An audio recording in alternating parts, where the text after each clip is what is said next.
Which hunting વિશે સાંભળ્યું છે ને? ક્યાં કંઈ ગડબડ થઈ હોય તો ગામમાં સ્ત્રી હોય એને જઈને સળગાવી દો કે પથ્થર મારી મારીને ખતમ કરી દો. એ જ છે ડાયન, ચુડેલ. એના કારણે બધું થયું છે. પણ પાછળની જે સાચી વાત હતી ખબર છે એ શું હતી?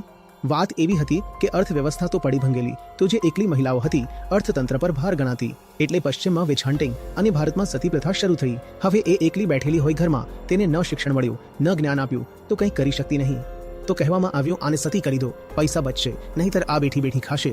ખાસ કરીને જો બાળ વિધવા હોય. બાળ વિધવા એટલે થઈ જતી કારણ કે બાળ વિવાહ થતા હતા. 45 વર્ષનો પુરુષ છે, 5 વર્ષની છોકરી સાથે લગ્ન કર્યા તો એ 10 થી 20 વર્ષમાં મરી જશે. હવે છોકરી રહી જાય બાળ વિધવા તરીકે. એને કશું ભણાવ્યું, ગણાવ્યું તો નથી. એ શું કરશે?